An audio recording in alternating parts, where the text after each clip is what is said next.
नमस्कार दोस्तों, आप देख रहे हैं डार्क गली यूट्यूब चैनल।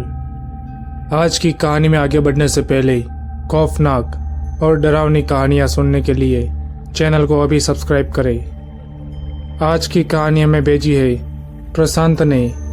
तो चलिए बढ़ते हैं आज की कहानी की ओर। दोस्तों, मेरा नाम प्रशांत है और ये घटना मेरे दोस्त रवि के साथ घटी थी।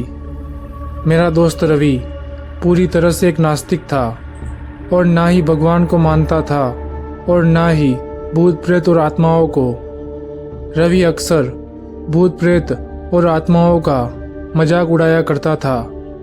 वो ऐसा मानता था कि शैतानी शक्ति जैसा इस दुनिया में कुछ भी नहीं होता है। अगर शैतानी शक्ति जैसा कुछ होता तो मुझे जरूर दिखाई देता। वो हमेशा जानबूझकर जंगल, शमशान घाट, कब्रिस्तान या फिर सुनसान जगह पर अकेले ही रात को जाया करता था। हमारे कहने पर वो जवाब देता कि अगर कोई भूत प्रेत और आत्मा होती तो वो मुझे जरूर नुकसान पहुंचाती। रवि पंडित और मौलवियों का भी बहुत ज़्यादा मजाक उड़ाया करता था, लेकिन फिर भी अभी तक उसके साथ कुछ भी नहीं हुआ था। ये एक दिन की बात है। रवि अपने घर से निकलकर मेरे घर के लिए आ रहा था। तभी रास्ते में रवि को एक चौराहे पर नींबू मिर्ची, सिंदूर, लाल कपड़ा और मिठाई पड़ी हुई दिखाई दी। रवि ने सोचा कि दिन दहाड़े ये चीजें यहाँ पर किसने रखी होगी, क्योंकि रवि एक नास्तिक था और उसे ये बात पता नहीं थी कि इन सारी चीजों से छेड़खानी करना बहुत ही ज्यादा महंगा पड़ सकता है। वह मस्ती के मूड में था। वो अपनी बाइक से उतरकर उस जगह पर गया और वहां से नींबू मिर्ची, लाल कपड़ा और मिठाई उठाकर अपने बैग में डाल दिया और बाइक पर बैठकर हंसते हुए मेरे घर पहुंच गया। मेरे घर पहुंचकर उसने दरवाजे पर दस्तक दी। जब मैंने दरवाज़ा खोला तो मैंने देखा कि रवि एक मिठाई खा रहा था। यह वही मिठाई थी जिसे रवि ने चौराहे से उठाया था। मिठाई खाने के बाद रवि ने हाथ पोंछकर बाकी की मिठाई साइड में फेंक दी। जब मैंने इन सब के बारे में पूछा तो उसने मुझे हंसते हुए सारी बात बताई। ये बात सुनकर मैं काफ़ी ज़्यादा घबरा गया था। मैंने रवि से कहा कि भाई रवि, इन सब चीज़ों को मेरे घर से दूर ही रखा कर। पता नहीं कब कौन सी मुसीबत आ जाए।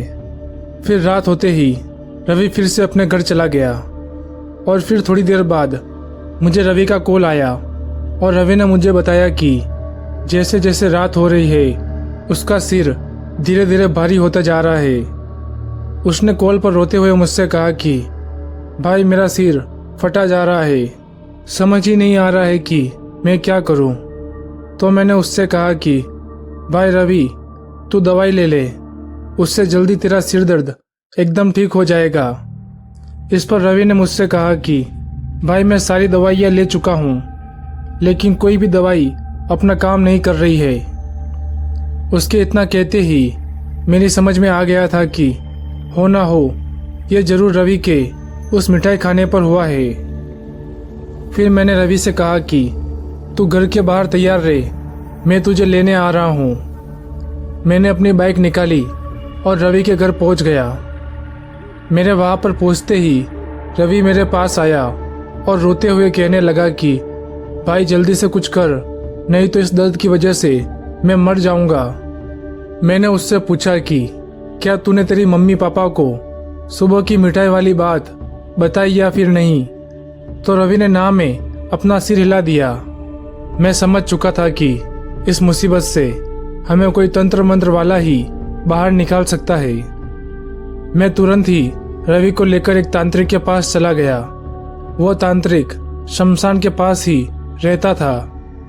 रवि को देखते ही वो समझ गया था कि रवि के साथ क्या दिक्कत है। उस तांत्रिक ने कहा कि इसने चौराहे पर पड़ा सामान उठा लिया था, इसलिए इसके साथ ऐसा हो रहा है। इस पर मैंने तांत्रिक से पूछा कि ये कैसे हो सकता है। तो तांत्रिक ने जवाब दिया कि उस चौराहे पर एक आदमी ने किसी की आत्मा की शांति के लिए वहाँ पर झाड़ फूक करके नींबू मिर्ची और मिठाई रखी थी। उसके जाते ही इसने वो मिठाई खा ली थी और उसने सारा सामान भी अपने साथ लेकर आ गया था, इसलिए वो आत्मा इसे परेशान कर रही है। मैंने उस तांत्रिक से पूछा कि अब इस मुसीबत से बचने के लिए हम क्या करें, तो उस तांत्रिक ने मुझे कुछ चीज़ें लाने के लिए कहा। मैं उस तांत्रिक के कहे मुताबिक सारी चीज़ें लेकर आ गया और तांत्रिक को दे दी। उस तांत्रिक ने सारी चीज़ें मिलाकर एक ताबीज बनाया और उसे रवि के गले में बांध दिया। और उसके बाद तांत्रिक ने कहा कि चाहे कुछ भी हो जाए, किसी भी हालत में इस ताबीज को अपने गले से मत निकालना, वरना मैं भी कुछ नहीं कर पाऊंगा और तुम्हें 4 रातों तक यहाँ रोज आना पड़ेगा, और वो भी ये सभी सामग्री लेके। तो मैंने तांत्रिक से कहा कि बाबा इसके सिर के दर्द का क्या होगा? तो तांत्रिक ने जवाब दिया कि चिंता मत करो, तुम्हारे घर पहुंचने से पहले इसका सिर का दर्द भी ठीक हो जाएगा। तांत्रिक की बात सुनकर हम दोनों वहां से निकल गए थे। हम अभी आधे रास्ते में ही पहुंचे थे और रवि को अभी भी काफी दर्द हो रहा था और वो दर्द के मारे रोए जा रहा था। रवि ने मुझसे कहा कि यार ये बाबा तांत्रिक कुछ भी नहीं होता है, इन सब से कुछ भी नहीं होगा और मैं कल रात को यहाँ पर वापस नहीं आऊँगा। मैंने उसकी बातों का कोई भी जवाब नहीं दिया और हम कुछ देर बाद घर पहुँच गए। घर पहुँचते ही मैंने रवि से पूछा कि क्या तुम्हें अभी भी सिर में दर्द हो रहा है? तो रवि ने हैरानी से मेरी तरफ देखा और मुझसे कहा कि यार अचानक ही दर्द पता नहीं कहाँ पर गायब हो गया। रवि रात को अपने घर में आराम से सो गया था, लेकिन रात को किसी अनजानी शक्ति ने रवि के गले से ताबीज निकालने की कोशिश की थी। अचानक से रवि की आंख खुल गई और रवि ने डर के मारे इधर उधर देखने लगा, लेकिन आसपास कोई भी नहीं था। रवि ने अपने गले पर देखा तो वहां पर किसी के नाखूनों के निशान थे। इस बात से रवि इतना ज्यादा डर गया था कि उसे पूरी रात नींद ही नहीं आई। वो पूरी रात अपने घर के बाहर बैठा रहा और कब सुबह हो गई उसे पता ही नहीं चला। सुबह होते ही उसने मुझे सारी बात बताई और इन सब बातों से अब रवि काफी ज्यादा डर गया था।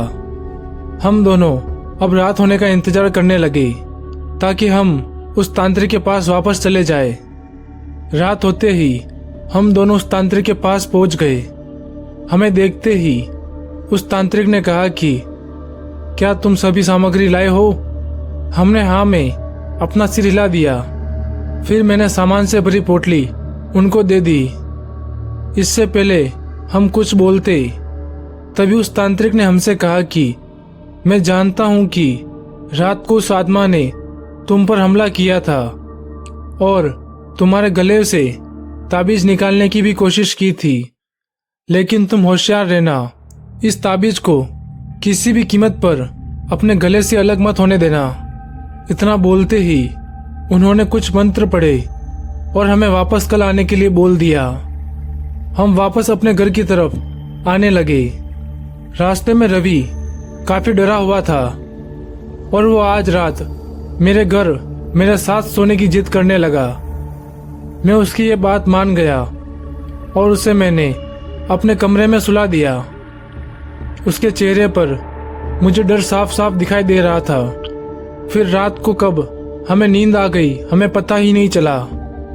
जब सुबह हमारी आंख खुली तो वही हुआ जिस बात का हमें डर था। रवि के गले में अब वो ताबीज नहीं था। रवि को पता ही नहीं था कि उसके गले से ताबीज गायब हो चुका है। तो मैंने उसको ये बात बताई तो वो डर के मारे सहम गया था। हम दोनों ने अपनी बाइक निकाली और तुरंत ही उस तांत्रिक के पास पहुंच गए। वहां पर जाते ही तांत्रिक ने हमसे कहा कि अब मैं तुम्हारी कोई भी मदद नहीं कर सकता हूँ। फिर से एक बार रवि के सिर में तेज दर्द चालू हो गया था। हम वहां से सीधे डॉक्टर के पास गए। रवि की हालत अब और भी ज्यादा बिगड़ चुकी थी। डॉक्टर ने उसका सिर स्कैन किया तो उसके सिर में कोई भी तकलीफ नहीं आई। फिर धीरे धीरे उसके सिर का दर्द पूरे शरीर में फैलने लगा और जब रात हुई तो उसका दर्द इतना बढ़ चुका था कि वो अपनी आंखें भी नहीं खोल पा रहा था और ना ही ठीक से बोल पा रहा था। और फिर वो अचानक से भागकर अपने रूम में गया और अंदर से दरवाजा बंद कर दिया। उसके ऐसा करते ही वहां पर लोगों की भीड़ जमा होना शुरू हो गई। फिर हमने उसके रूम का दरवाजा तोड़ने की कोशिश की।